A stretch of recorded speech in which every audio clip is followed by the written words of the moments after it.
Welcome, welcome participants. We're going to get started in just a minute or two. We'll let some people in from the waiting room. If you can just ensure that you're muted, that would be amazing.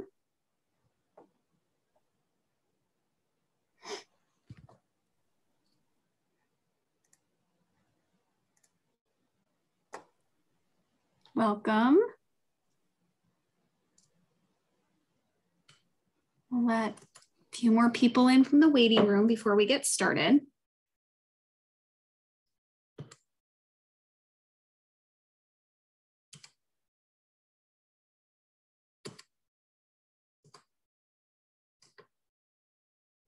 Just flowing in. Amazing. Okay, I'll keep letting people in. Participants, if you can make sure you're muted, if you're able to keep your camera on, we would love to see your lovely faces. I have the pleasure of hosting Intrinsic Schools, one of today's school spotlights. I'm going to tell you a little bit about Intrinsic Schools before I pass it over. They're a network of public charter schools in Chicago that features integrated team-taught blocks in big open spaces. Their flagship Belmont Campus opened in 2013 and serves more than 1,000 students in grades 7 through 12. Intrinsic opened a second campus in the heart of downtown Chicago in September of 2019 and currently serves about 600 students in grades 9 through 11. Intrinsic's goal was to build a different kind of school, creating a new educational model for the city and beyond that flexes time, space, and people to increase student outcomes and improve students' life trajectories. Intrinsic takes a comprehensive approach to understanding students' growth and progress, which includes agency outcomes in addition to academic ones. Our panel presenting on their behalf are Assistant Principal Chris Lynn and Maddie Payne, a math educator. Attendees, if you have any questions throughout the presentation, please feel free to put them in the chat. We have blocked off some time at the end of the presentation to come back to them. All right, I'm handing it over to you, Chris. Thank you. And then welcome everyone. Thank you for joining us today. We're from Intrinsic Schools, Belmont Campus in chilly Chicago, Illinois. We're excited to share with you an aspect of our school. So just real briefly, a little bit more about ourselves. My name is Chris Lynn. I'm an assistant principal. I believe this is my 20th year in education, but it gets foggy the further back I go.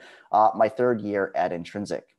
We were going to have another presenter, Katie Galmiche, join us, one of our ELA teachers. She had a family situation come up and she could not be here today. And my name is Maddie Payne. I'm a fifth year math teacher at Intrinsic. So here's our agenda for today. We're going to share a little bit about Intrinsic's model in 4 parts outlined here: who we serve, who we are, who we serve, what we do, and I think the bulk of the time will be spent on how we do it, because I think that's the meat of why people are here. We'll have some time at the end for questions. Please put them in the chat. So briefly, who we are. You're going to hear this verbiage a lot, but as Mary mentioned, our mission is to prepare all students for post-secondary success through our new model of schooling. Our team consists of educators from both Chicago District and charter schools who collaborate across the city and beyond. Our model is built for innovation, and we iterate based on feedback and data. In the top center picture is our Belmont campus, where Maddie and I work, and to the right is our downtown campus. Both are covered in a lot of snow at the moment. So through our own teaching experience, we know that some students may need more time with the teacher. Some students benefit from more self-direction and agency, while others thrive in small group instruction. So many traditional schools were not designed to be responsive to students' needs. So our goal was to build a different kind of school, creating a new educational model that flexes time, space, and people to increase student outcomes and change student life trajectories. So you'll hear the word flexibility quite often. To kind of give you a sense of like one of the primary ways that we seek this flexibility, what we call like our pod classroom, we're just going to take about 2 minutes to watch a small portion of our promotional videos, so to help you visualize the space and some of the vocabulary we're going to be using. So give me a quick moment to roll over. Although a personalized, technology-driven approach isn't new, our school is unique in that the campus was designed from the ground up with this philosophy in mind. Meet the pod, a big, flexible classroom that allows teachers and students to make class exactly what it needs to be every day. The pod provides our students with the keys to their growth: critical thinking, collaboration,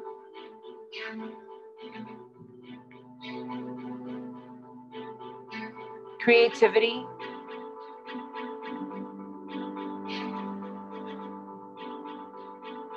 independence.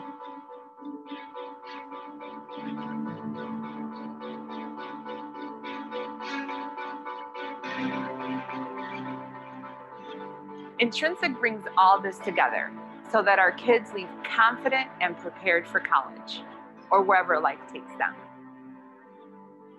We're not only preparing our students for success, we're showing others how we do it. We're all in, from our board of directors to our teachers to our families. Together, we're going to change the world.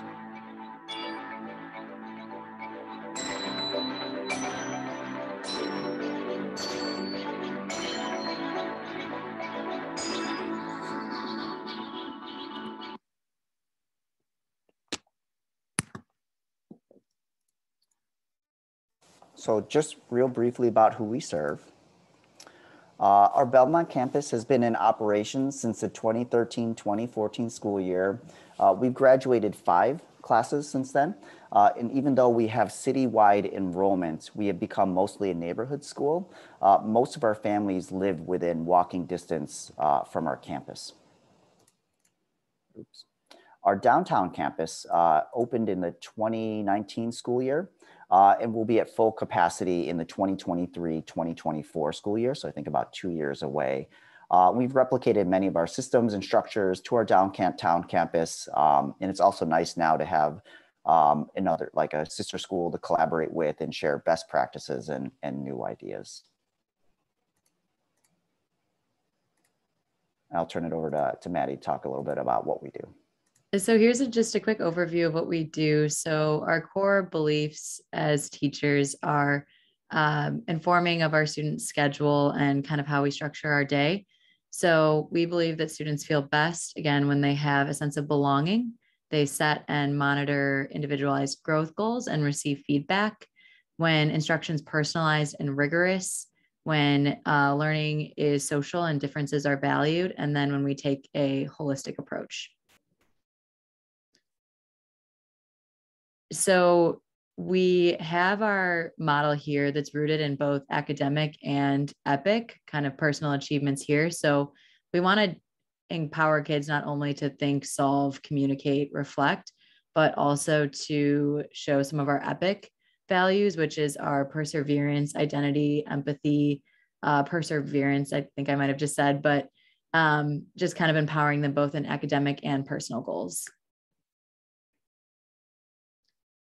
And then here's kind of breaking down what the EPIC model means and what our academic model means.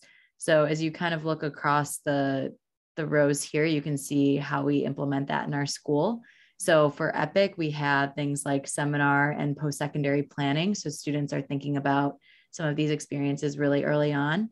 We have student-led conferences, different chances for students to explore what they're interested in. We have things specific to our school, C-Day, advisory, and other community building experiences. But that's also in balance with our academic model. So we have instructional design, curriculum, everything that you think of under the umbrella of academics.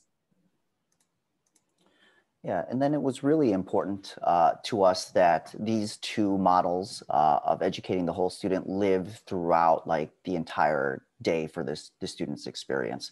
So the next thing that we did is we mapped out like a sample student schedule, or we looked through student schedules and tried to piece in where would students have experiences that would be along like our EPIC model, and where students would have experiences that would fit with our academic model. So you can see A and B days sort of like traditional school days, and then our C day, which is our early release, like choice day for students. So we just wanted to be intentional about making sure that, once again, both these models live for the student throughout the entire school day.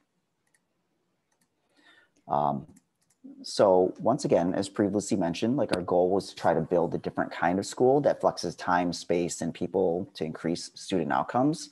The academic pod is one of those major components. So we'll get into the nitty gritty of the pod space that you saw in that video. So this is our basic academic pod. We use our academic pods for math and ELA classes. The pod consists of about 60 to 65 students in the high school, probably closer to 50 in the middle school students in that space. And there's a 3-person teaching team in that pod. The team will consist of 2 certified general ed teachers and 1 certified special education teacher. So generally in each pod, it's 1 course of ELA or math. So for example, 9th grade ELA is taught in a pod. So for 3 periods a day, we'll have approximately 60 students all learning ELA 9th curriculum in the pod space. There are times when we have 2 related courses in a pod. So for example, Algebra 2 Trig and Pre-Calculus take place in the same pod. So in that math pod, we would have about 60 students and 3 teachers, but about 2/3 of the students are engaged with Algebra 2 content and 1/3 of them are engaged in pre-calculus content. You know, we have learned a lot of things over the years about pod design, and we continue to iterate it to this day. You know, we've organized each area of the pod to match learning modalities, and we try to norm across grade levels to ensure pod experiences and expectations are consistent, not only, I think, across grade levels, but across the school. So here's a pod teacher schedule, just a sample schedule of the day. So if you look on the left, that's our Monday, Tuesday, Thursday, and Friday schedule. So all teachers start the day with advisory, which is your same group every morning. And then you teach 3 85-minute blocks of your class and your content area. And then your entire team has a common prep scheduled throughout the day for 85 minutes. So when we're thinking about team planning and instructional design, it's extremely important that you're able to collaborate at the same time built within the day. And then we have dismissal at the end of the day. And then on the right side, that's our unique to Wednesday schedule. So again, we start the day with advisory with your same group of students, and it's a little bit longer because we're doing mentoring with students, which is unique to our curriculum. And then students are engaging in more of a self-directed type day. So you can think of that, students are working on playlists or study hall type work, their homework, what they need to do. And then we also offer office hours during this time, so students can flexibly attend office hours if they need to for a certain class built within the day. And then students also have a club block built within the day where they get to go to more of a enrichment type block, something that they're interested in outside of academics. And then students leave at 1:15 and they get to go home, and teachers engage in professional development throughout the course of the afternoon. And here's a little bit more about just the ELA experience. And I was just saying, I am a math teacher, but I can talk a little bit about the pod experience and what that looks like here at Intrinsic. So ELA, you're given a base curriculum to work with, which is extremely helpful in that you can make modifications based on what your students need, but you're given kind of a starting place. And then, like I was saying, our blocks are 85 minutes. So you have a lot of flexibility built within your day of how you want to structure your class for that specific day or week. Self-directed learning is a really important part of our model where students can work at their own pace through playlists, through projects, through work time. And we also have small group interventions. We have goal setting that's basically embedded within every day. So students are extremely focused, whether the structure is whatever the structure would be.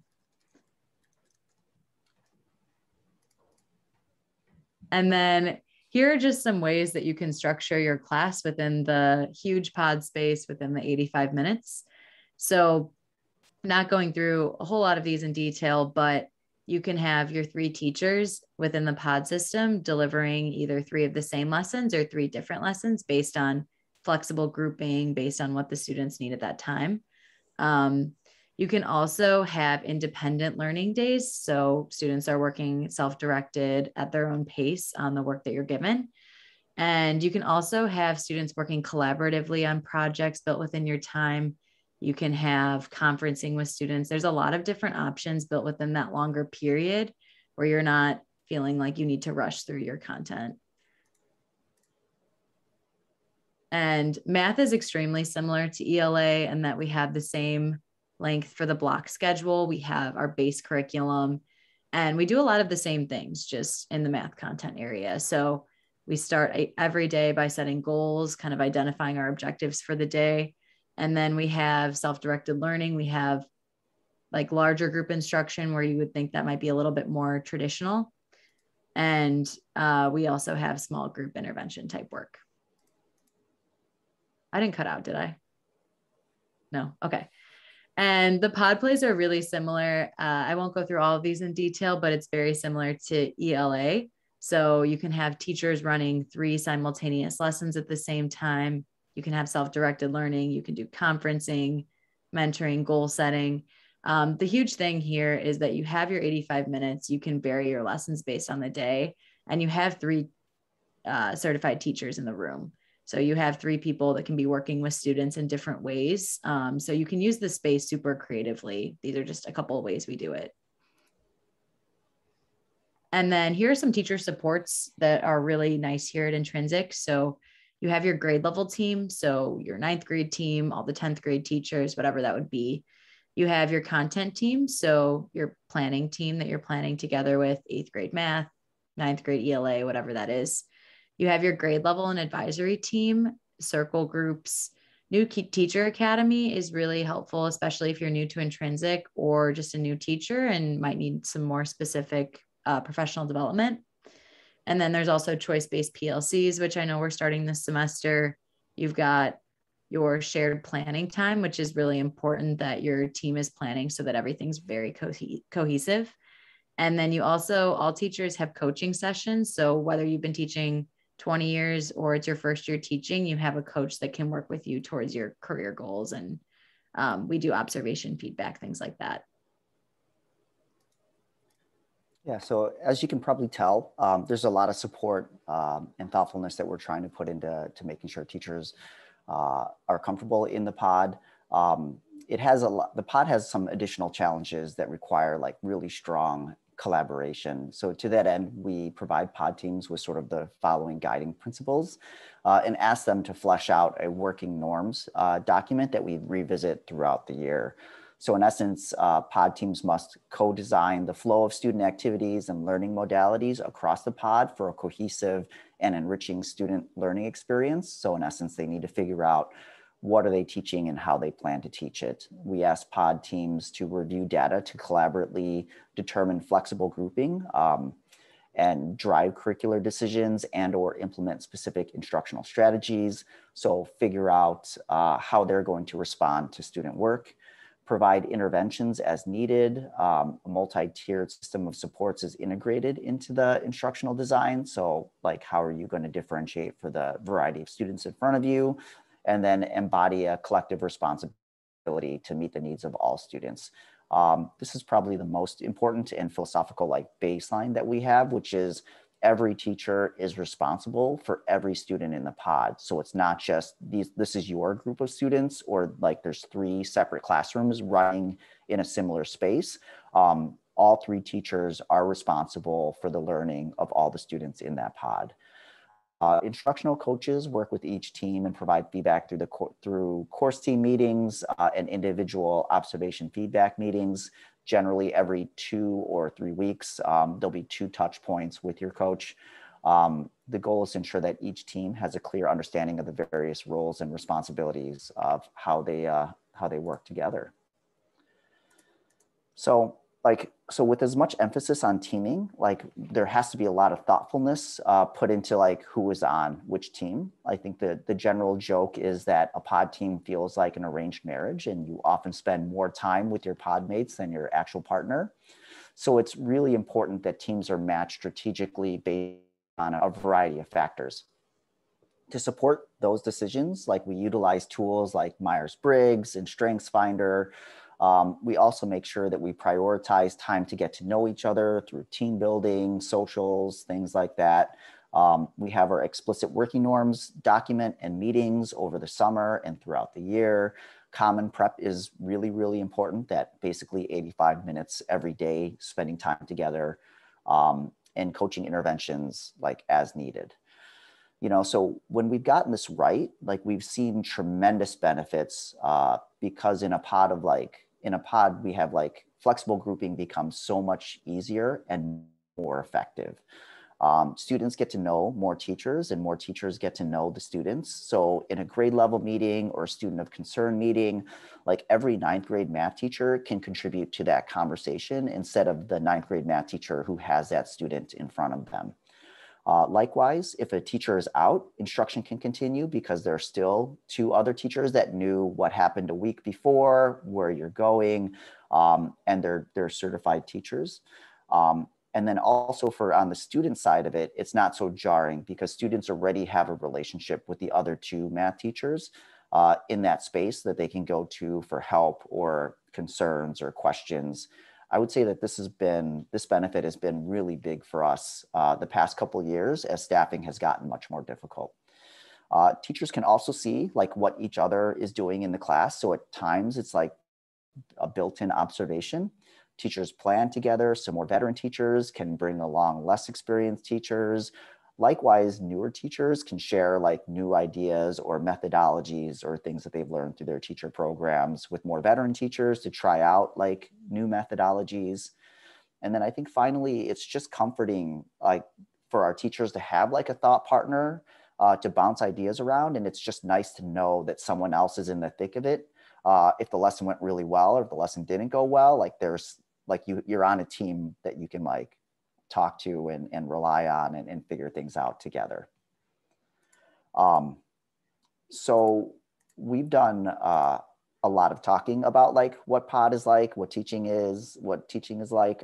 We would really be remiss if we didn't include some student voices about what it's like to actually learn in the pod. So this is like I think they're sharing their experiences in the pod.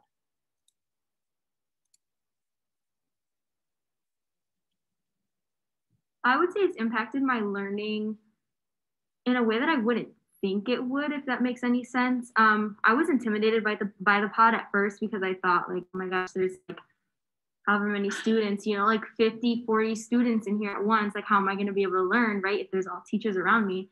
But I feel like the pod's like goal or structure as in, everyone being in groups depending on what they need to work on and what their strong suits are. I feel like the personalized learning is the aspect that I like the most because it's not like a traditional classroom where, it's just 30 seats straight ahead and it's like, okay, we're all learning the same thing. So I feel like it's impacted my learning by making it personalized. I feel like it has really improved my learning because it's a more collaborative environment, but it's also independent at the same time. So there's places like the coastline or the ocean where it's independent learning, it's student-led. So you work on independent assignments like IXL, Khan Academy, and it's your pace. So you have like a certain time, but you do it at your pace. So you get to decide, oh, I'm going to finish this whole thing so I won't have any homework at home. Or I'm going to do part of this so I could work on it like at home with like my brother, or if I can like go to office hours like after school. And then it's collaborative because we have like the main board, and that's teacher-led. So the teacher teaches, and then sometimes they allow you to like work in groups with other people.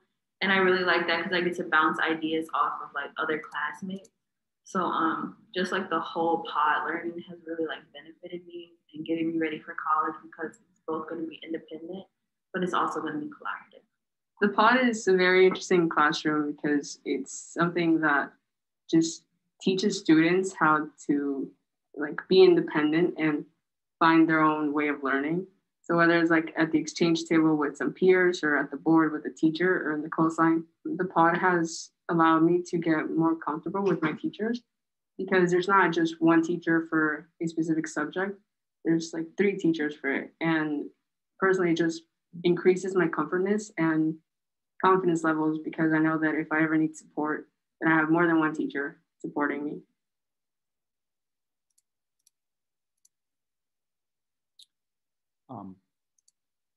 So real quickly, just a little bit about like what we're thinking, where we're kind of, I think so, given some of the complexities of the pod and the flux of staff that we've been experiencing the past couple of years, we're thinking of ways to formalize like teacher leadership in the pod. Do we need like a pod lead, or is this a position to help onboard new teachers, planning, pushing the flexibility of the pod? So I think, what does leadership look like? What does formalized leadership look like in the pod is one of the things we're considering. This year, we also created a new position called classroom learning assistants, which are non-certified staff members who have been helping in the pod space.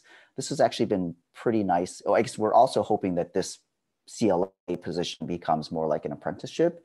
It's been nice because we brought a couple alumni back to the school. They get their feet wet in education. They see how kind of like a pod functions. And then eventually some of them are now considering or are going back to school to be teachers. So this seems like a pipeline that we can hopefully further develop and build out.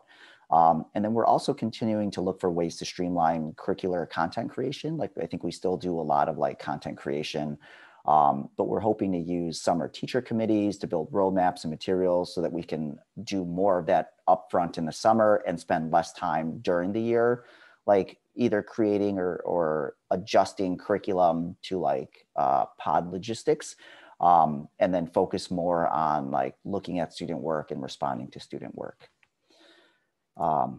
So just want to say thank you for letting us talk at you for a little bit. Love to open up for questions. I see a bunch of them in the chat, so let me stop sharing the screen. So it's, I might be able to kind of capture a few at a time and throw them at you if that works, just because there are quite a few.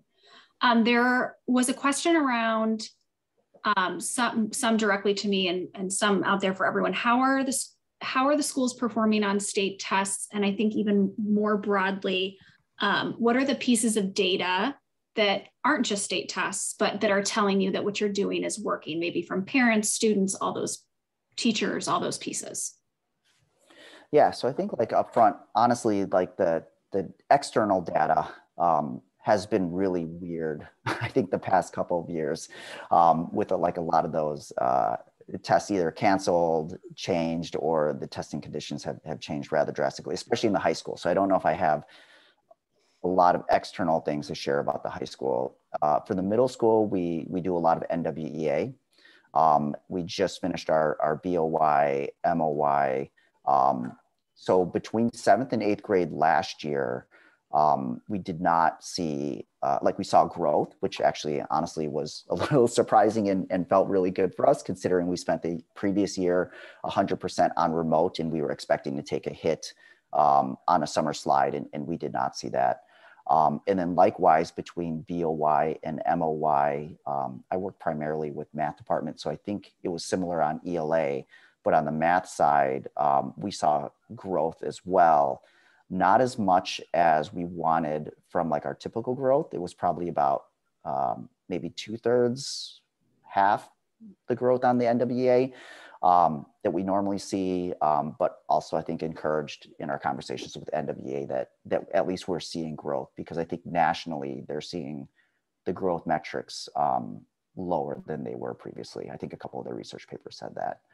I think more internal metrics. I think probably the one that we've really tried to emphasize over the past maybe 2-3 years is like our community. Like what is our community giving us feedback on about how comfortable they feel, whether or not like they feel like the kids are like really engaged in the work or not, and the student side of it as well. So like I think our like survey metrics are student, the word is failing me, but when we get student focus groups or things like that, like students feel like this has been a safe place and that they're still engaged in the learning. But I don't know if I have any sort of like academic metrics to like talk through about like either number of kids passing or grades or things like that. I don't know if that was an answer. Yeah, that was an answer. Thank you. A couple other questions that I'm going to tie together. How are some of the other subjects taught? So science, art, music. Do students have electives in the way that we would traditionally see in secondary grades? Yeah, Maddie, did you want to? I can jump in, or you can follow up with whatever I say, but so the pods are specifically designed just for math and English instruction. Not that it, I guess, couldn't work for other classes, but that's all we have right now. The rest of the classes, so social studies, science, when you think elective classes, those are more mostly in seminar spaces. So what you think of like a traditional classroom setup. The class time length is still the same though. So a student would go to social studies for 85 minutes a day. They'd still have the same time. So the teachers have that full time for the lesson, but the spaces are what you'd think of as more traditional classroom. I think some of those classes like alternate on A and B days. So they might get like half the time of ELA and math. We did have computer science in the pod space. We were kind of playing around with 10th grade math and computer science. In essence, like we had a computer science teacher in there, a special ed teacher teaching 10th grade math, and then a certified math teacher in there as well, so that they created a schedule where they would get computer science sort of embedded within the 10th grade math. We've now like separated that out. It was getting to be like really difficult. But like some of that stuff has kind of happened in the past.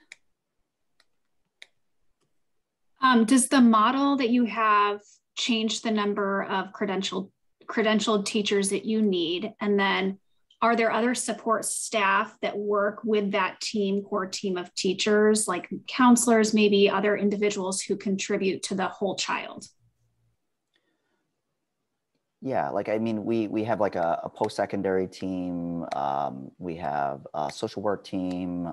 So we do bring in like, I think those external resources as well. So I think generally like what you would see in a more traditional school. Certified staff, like I think we're almost like a 20, it's a little lower. It's a little like, it's like 20-1, a little over 20-1 in our high school. And then Maddie, I think it's like 15-ish or a little more than 15-ish in the middle school. There. So I don't think it necessarily changes that. I felt like I saw like a brief chat about subs in the space as well.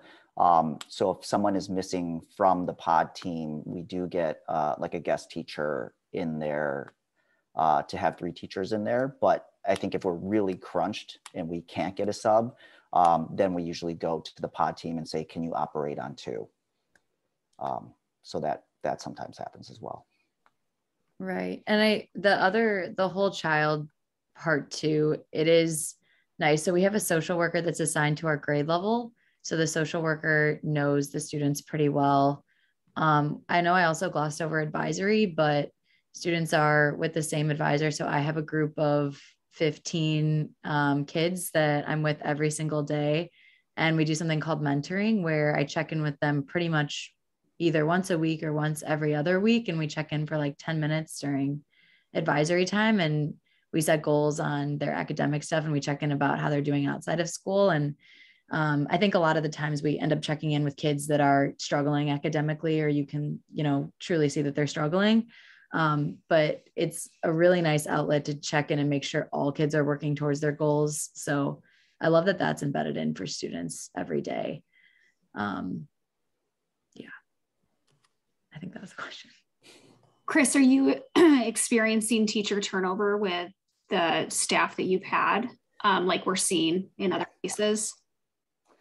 Yeah, I would say this year has definitely been a year, I think, of staffing. Even between last year and this year, so when I had started about 3 years ago, I would say that the teacher turnover rate was really low. Generally kept a lot of teachers were not leaving. Really this past year, between last year and this year, did have a lot of staff leave, and are still honestly currently having staff leave. I think we've had like 2 mid-years, generally moving out of state, want to be with family a lot more. just like a lot of those difficulties. I think it's one of the impetuses for this year's new staff, like classroom learning assistant positions, especially at the beginning of the year when we were just like having a lot of issues hiring and finding staff, especially SPED. So that has been one of the most difficult things that we've had, is our commitment to one SPED teacher per pod, just because we're struggling to find, especially I would say, math SPED teachers.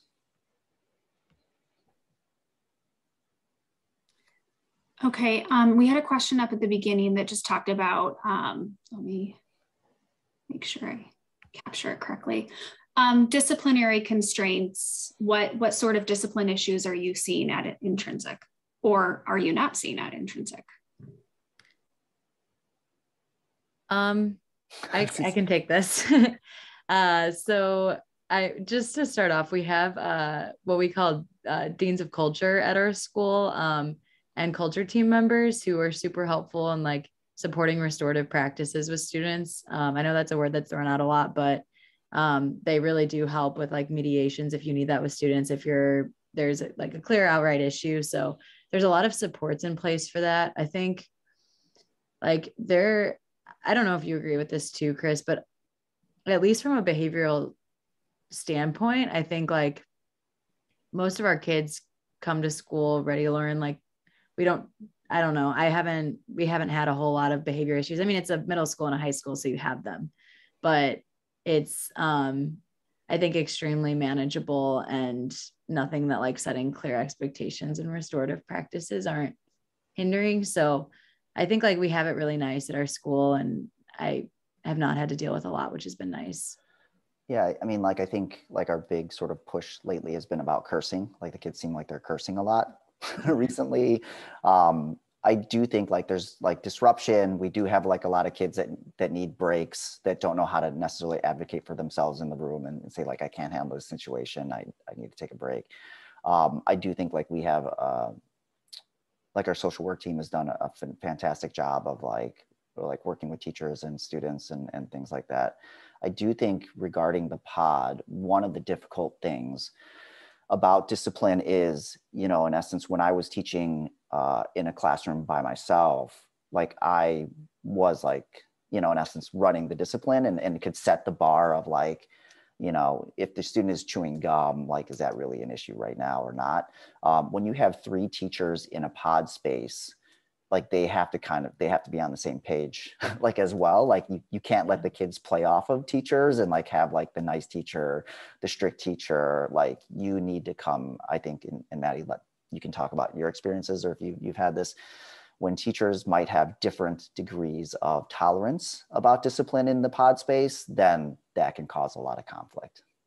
Yeah, I think like biggest thing, you just have to be on the same page, and feel comfortable addressing issues that might not come up if you're in an individual classroom space. But the reality of the situation is whatever's happening in different spaces affects yours. So for better or worse, it's just really important to be on the same page and feel comfortable having conversations if you feel like you aren't. And that's something that I don't think traditionally you have to think about. You kind of just run your own show, but everyone's part of it. Thank you.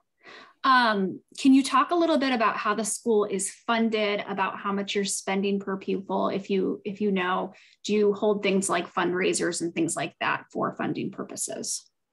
Yeah, I am not really like part of that world on our leadership team. So I do know like what our CEO has talked about and what our principal has talked about. And that's a commitment to make sure that in essence, we run the school on the same funding that neighborhood schools run. Like the idea is if we can't make it work with that amount of money, then like we have to figure something out, because we want to like try to help innovate and iterate and share with other schools and sort of like, you know, so I think that's been a commitment.